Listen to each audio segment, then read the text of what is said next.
Я рад представить нашего первого докладчика Джека Рейди. Я приветствую вас, Джек. Я очень рад, что вы согласились принять участие в нашей встрече. Джек находится на другом конце земли, в штате Огайо. У него глубокая ночь, поэтому мы оставили этот доклад первым. И я представляю его доклад «3 дня под Наро-Фоминском в октябре 1941 года». Джек Рейди, город Юджин, штат Орегон,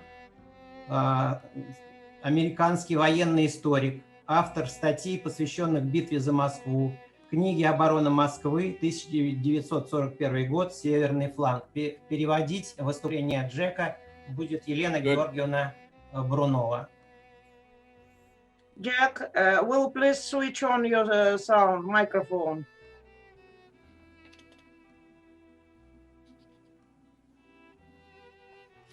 Brothers and sisters, for 10 years I have studied the defense of Moscow in October of 1941 using Soviet and German sources. I speak humbly to you. My country has not known war here since 1865. The world owes a deep debt of gratitude to the men and women of the Red Army who lost their lives saving the world from Nazism. I hope you will excuse my Russian pronunciation. Братья и сестры, в течение 10 лет я изучаю битву за Москву в октябре 1941 года с использованием советских и немецких источников. Я говорю со смирением. Моя страна не знала войн на своей территории с 1865 года. Мир в большом долгу перед мужчинами и женщинами из Красной Армии, которые отдали свои жизни за то, чтобы спасти мир от нацизма. Пожалуйста, простите, если я буду неправильно произносить русские имена и названия.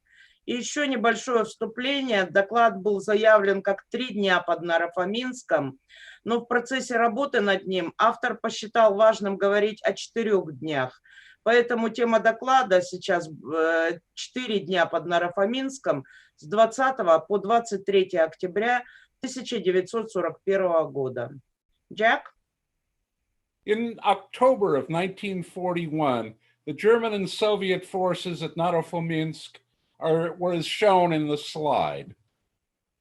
Немецкие и советские силы, которые участвовали в сражении под Наро-Фоминском в эти дни, следующие. Со стороны вермахта 258-я пехотная дивизия и часть 8-й моторизованной пехотной дивизии под командованием 57-го моторизованного корпуса. Со стороны Красной армии это 33-я армия в составе 222-й, 110-й, она же 4-я дивизия народного ополчения, и 113-й, она же 5-я дивизия народного ополчения, также 151-я моторизованная стрелковая бригада и позднее 1-я гвардейская моторизованная стрелковая дивизия. Lieutenant General Yefremov had reestablished the 33rd Army headquarters on October 18th, tasked with retaking Borovsk and connecting the 5th Army on the Minsk Highway and the 43rd Army defending east of Malayaroslavets. He did not have a strong army. The 110th and 113th Rifle Divisions had been the 4th and 5th Moscow People's Volunteer Divisions, composed mostly of older men with limited training and not fully equipped. They had fought hard, but unsuccessfully, for Borovsk. The fight had reduced Colonel Gladishev's 110th Rifle Division to about 5,000 men without anti-tank or anti-aircraft guns. Colonel Mironov's 113th Rifle Division was weaker yet. On 18th of October, its commissar had been killed and the division commander taken prisoner. The division had less than 3,000 men with no anti-tank guns, 122 millimeter howitzers, or 120 millimeter mortars. The 222nd Division and the 151st Motorized Rifle Brigade played little direct role at Narofominsk.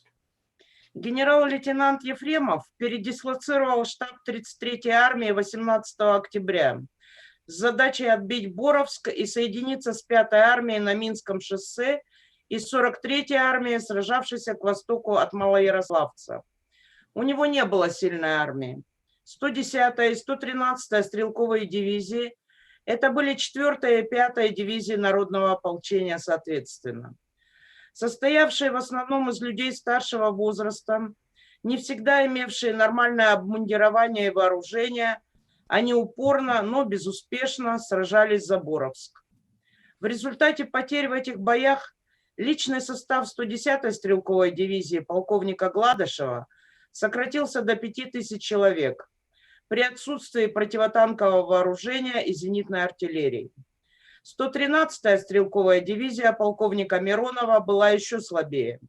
18 октября комиссар дивизии погиб, а командир попал в плен. В дивизии было менее 3000 человек, без противотанковых орудий, гаубиц или пушек. 222-я дивизия и 151-я моторизованная стрелковая бригада сыграли незначительную роль в сражении за Наро-Фоминск. Ефремов's army deployed northeast of Borovsk, facing west. 110th Rifle Division on the right, 113th on the left. The 110th Division was deployed with its 1287th, 1289th, and 1291st regiments in that order from north to south. The 113th Division was south of Yermolino. Армия Ефремова развернулась к северо-востоку от Боровска фронтом на запад. 110-я стрелковая дивизия справа, 113-я слева, 110-я дивизия состояла из 1287-го, 1289-го и 1291-го полков в таком порядке с севера на юг. 113-я дивизия находилась к югу от Ермолина. The 258th German Division had lost 600 men in 2 weeks and was weary, but it had over 60% of its infantry and all 48 howitzers. It deployed with the 478th Regiment on its left, the 479th on its right, and the 458th in Borovsk. The 8th Motorized Regiment, with 5 assault guns, deployed further south. С немецкой стороны потери 258-й дивизии составили 600 человек за предыдущие 2 недели. Дивизия была измотана, однако сохранила 60% от штатной численности и все свои 48 гаубиц. 478-й полк расположился слева, 479-й справа от Боровска, а 458-й в самом Боровске. 8-й моторизованный полк с 5 самоходными орудиями глубже к югу. The German planned to attack through the 1289th Rifle Regiment and then wheel northeast to strike Narofominsk from the south. Their objective was to seize the city and establish a bridgehead for future advance on Moscow. They had no plans or reserves to advance further. General Yefremov's plan was to hold his position. His army headquarters had no radios, and communications with the divisions was by courier. Немцы планировали атаковать на восток по позициям 1287-го стрелкового полка, затем продвинуться на северо-восток и ударить по Наро-Фоминску с юга. Их целью было захватить город и создать плацдарм для дальнейшего наступления на Москву. У них не было ни планов, ни резервов, чтобы двигаться дальше. План генерала Ефремова был следующий – удержать свои позиции. В штабе его армии не было радиостанций, коммуникация осуществлялась с помощью офицеров связи. The crushing blow came on October 20th. Morning rain ruled out air support or reconnaissance. The German attack started slowly, but by 0800 hours had claimed 1,300 prisoners. The records of 33rd Army, composed at the end of the month, state that units of the 110th Rifle Division retreated to defenses in the new line. Infantry units retreating threw away their combat equipment, and artillery units arrived from the battlefield as just artillerymen. 20 октября. Сокрушительный удар. Утренний дождь исключил поддержку с воздуха или авиаразведку. Немецкая атака началась медленно. Однако к 8 часам было заявлено об 1300 пленных.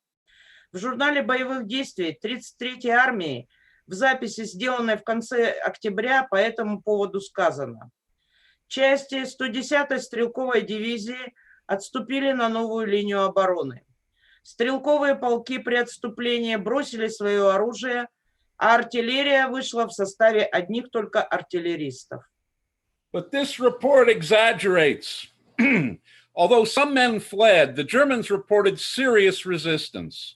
The battalions of 12th 89th Regiment, one battalion of the 12th 89th Regiment under Captain Kolkov, hung on to his position on Hill 191.2 and fought its way back to Soviet lines 10 days later.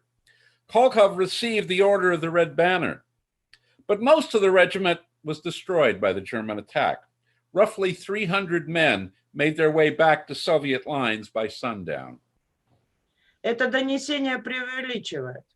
Хотя действительно некоторые из бойцов бежали с поля боя, немецкие источники зафиксировали ожесточенное сопротивление.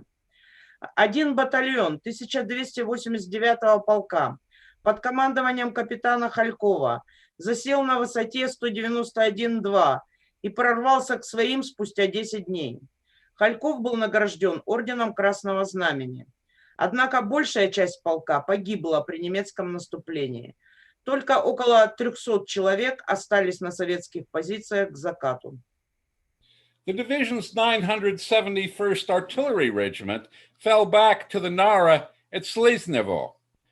The ferry there had been destroyed, and so they retreated to Narofomensk and crossed the bridge with 16 guns. Their commander, Captain Sajin, and his commissar, Senior Polytruk Dedya, received the Order of the Red Star for getting their guns away. The heavy artillery supporting the army also got out with their guns, redeploying northeast of the city.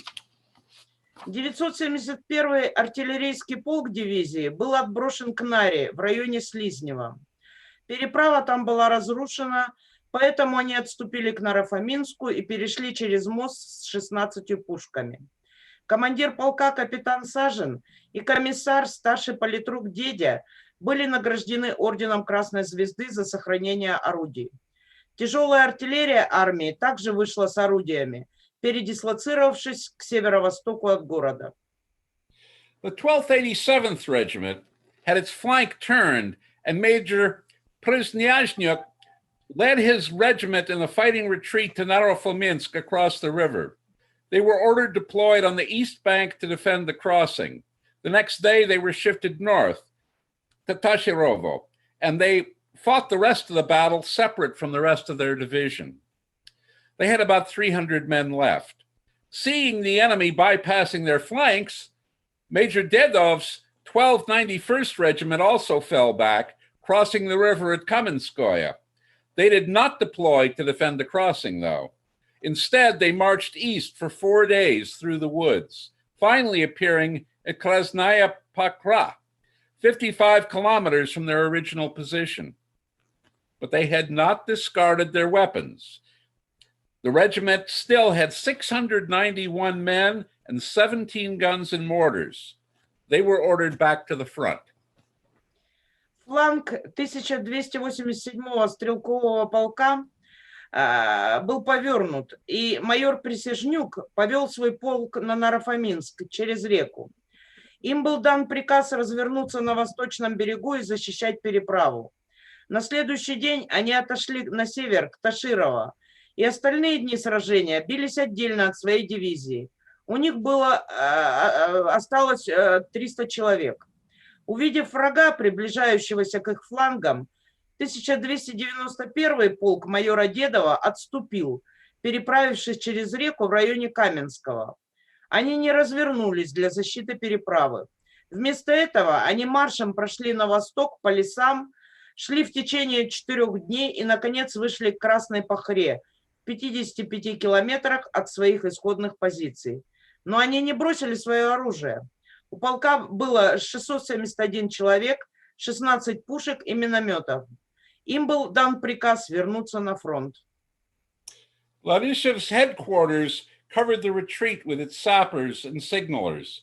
Crossing the river at Kamenskoye, Ladishev had 280 men to establish a defensive line north to Sliznevo.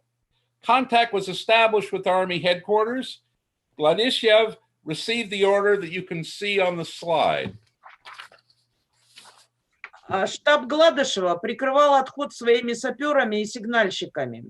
Перейдя реку у Каменского, Гладышев с 280 бойцами развернули оборону к северу от Слизнева. Установив контакт со штабом армии, Гладышев получил следующий приказ. Вы видите его на экране. Первое. Вы врагу открыли путь в Нарафаминск, бежав на новый рубеж, испугавшись самих себя. Второе. Военсовет дает вам срок восстановить до утра прежнее положение, пока противник не разобрался в темноте в вашем бегстве. Третье. Если положение вами не будет к 7-8 часам 21 октября восстановлено, будете немедленно преданы суду как дезертиры, организаторы бегства с поля сражения за невыполнение боевого приказа. What are we to make of this order? I believe the functional part of the order was not, you will be immediately brought before the court, but as long as the enemy does not occupy them in the dark because of your flight. What kind of enemy would not occupy the positions they had just cleared? Yefremov knew that Colonel Gladyshev and 280 men could not defeat a division, so why the threat? Что мы имеем из этого приказа? Я полагаю, функциональная часть приказа заключается не в словах «будете немедленно преданы суду», а в словах «пока противник не разобрался в темноте в вашем бегстве». Какой противник не займет позиции, которые он только что отбил? Ефремов знал, что полковник Гладышев и 280 человек не могут противостоять целой дивизии. Зачем тогда угроза? General Yefremov had lost control of his units, who had retreated without orders. He remained in command. Colonel Gladyshev was relieved at the end of October, but was neither arrested nor shot, and went on to command other divisions. Even Major Dedov was not relieved, arrested, or shot. He remained in command of his regiment at least through December. There are many examples that suggest that most, though not all, of such threats were meant to sound tough, but were seldom carried out. Генерал Ефремов потерял управление своими частями, которые отступали без приказов. Он остался командующим. Полковника Гладышева отстранили в конце октября, но не расстреляли и даже не арестовали. Он продолжил командовать другими дивизиями. Даже майора Дедова не расстреляли, не арестовали и не сняли. Он командовал своим полком до декабря. Есть много примеров того, что большинство, хотя и не все из таких угроз, звучали жестко, но редко исполнялись. As General Yefremov faced disaster, a ray of light appeared. The 175th Motorized Rifle Division of Colonel Izyukov's 1st Guards Motorized Rifle Division began arriving. The division had 2 authorized rifle regiments, the 6th and 175th, the 5th Tank Brigade with 31 tanks, an artillery regiment, 2 anti-aircraft, and 1 Guards mortar battalions. The sacrifice of the troops at the front provided just enough time for help to arrive. Пока генерал Ефремов осознавал масштаб катастрофы, забрезжил луч надежды. Начали прибывать 175-й моторизованный стрелковый полк 1-й гвардейской моторизованной стрелковой дивизии полковника Люзюкова. В дивизии было 2 моторизованных стрелковых полка, 6-й и 175-й, 5-я танковая бригада с 31 танком, артиллерийский полк, 2 зенитных и 1 минометный батальон. Жертвы, принесенные на фронте, дали время на прибытие подкрепления. Okay, October 21st, the buildup. The 33rd Army was shattered, but the Germans moved slowly to occupy positions to attack the city. The 458th Infantry Regiment advanced to the Nara, Etashirovo, and Torieka to establish bridgeheads. En route, they clashed with Soviet forces and Cheshkovo. These were the 150 men from the 160th Rifle Division's 12th 83rd Rifle Regiment, led by Major Bezubov. His division had been the 6th Moscow People's Volunteer Division and was caught in the Vyazma pocket. Major Bezubov, a redoubtable fighter, who would command the 110th Rifle Division in December, had led his men out, regaining Soviet lines at Turyeka. The 458th Regiment continued north as Bezubov's detachment went east. One German battalion took Tashirovo, while another battalion crossed the river at Turyeka, establishing a small bridgehead. 21 октября. Сосредоточение. 33-я армия была разбита, но немцы медлили с занятием позиций для атаки на город. 458-й пехотный полк выдвинулся к Наре у Таширова и Турейки, чтобы оборудовать плацдарм. По пути они столкнулись с советскими частями в Чешково. Это были 150 человек из 1283-го стрелкового полка 160-й стрелковой дивизии под командованием майора Беззубова. Эта дивизия была 6-й дивизией народного ополчения, попавшей в Вяземский котел. Майор Беззубов – храбрый воин, который будет назначен командовать 110-й стрелковой дивизией в декабре, вывел своих людей, восстановив советскую линию обороны к востоку от Турейки. 458-й полк продолжил движение на север, а отряд Беззубова двинулся на восток. Один немецкий батальон взял Таширова, а другой переправился у Турейки, оборудовав небольшой плацдарм. This last had profound consequences. A good road connects Narofominsk with Kubinka, 22 kilometers to the north. Kubinka lies on the Minsk highway behind extensive swamps. Should the Germans reach it, they would be directly behind both Fifth Army and the last good terrain barrier west of the capital. Western Front headquarters was alarmed. Эта встреча имела далеко идущие последствия. Хорошая дорога, соединяющая Нарофоминск и Кубинку, находилась в 22 километрах к северу. Кубинка расположена на Минском шоссе, позади протяженные болота. Если бы немцы добрались до нее, они бы оказались перед 5-й армией, последним заслоном к западу от столицы. Штаб Западного фронта был под угрозой.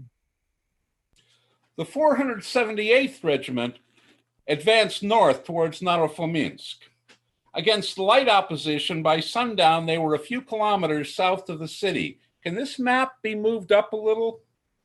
One battalion of the 479th Regiment crossed the Nara at Oteptsevo and pushed north to take Gorchukino after dark. Another battalion drove north west of the river to take Yelagino.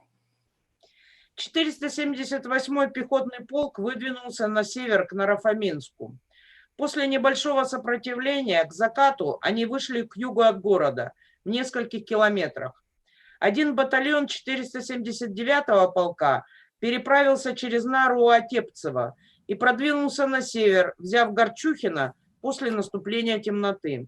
Другой батальон проехал на север, к западу от реки и захватил Елагино. Hang on. The last elements of the 1st Guards Motorized Rifle Division reached the city by noon. The 175th Rifle Regiment took up positions south of the city, west of the river, and the 6th Regiment did the same, mostly on the east side of the Nara. Последние части 1-й гвардейской моторизованной стрелковой дивизии прибыли в город к полудню. 175-й полк занял позиции к югу от города, к западу от реки, а 6-й полк сделал то же самое в основном на восточном берегу Нары. General Pflaum reached his division's headquarters at Mityayevo near sundown and learned of Colonel von Arnim's plans. The 458th Regiment would attack the city from the north, east of the river, and the 478th would strike the city from the south after an 0800 Stuka strike. The 479th Regiment's task was more complex. It would attack Narofominsk west of the river with its 2nd Battalion and east of it with its 1st. The 3rd Battalion would march far to the east to cut Narofominsk communications to the northeast. Division headquarters would move to Kotovo, 4 kilometers south of the city. Генерал Пфлаум прибыл в свой штаб в Митяево к закату и узнал планы полковника фон Арнема. 458-й полк будет атаковать город с севера, к востоку от реки, а 478-й будет штурмовать город после налета немецкой авиации. Задача 479-го полка была сложнее. Он будет атаковать Нарофоминск к западу от реки своим 2-м батальоном и к востоку от реки 1-м. Штаб дивизии перемещается в Котово в 4 километрах к югу от города.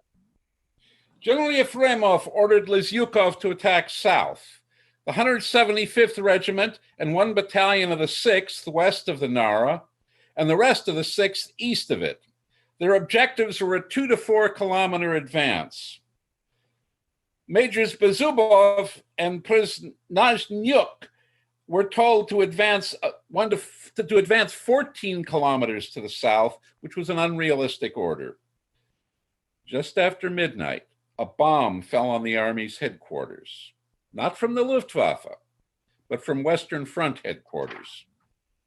Генерал Ефремов приказал Лизюкову атаковать к югу от Нары, 175-му полку и 1 батальону 6-го полка к западу, а остальной части 6-го полка к востоку от реки. Задачей было продвинуться на 2-4 километра. Майорам Беззубову и Присяжнюку было приказано продвинуться на 14 километров. Совершенно нереальный приказ. Сразу после полуночи на штаб 33-й армии упала бомба. Однако она была не от Люфтваффе, а от штаба Западного фронта.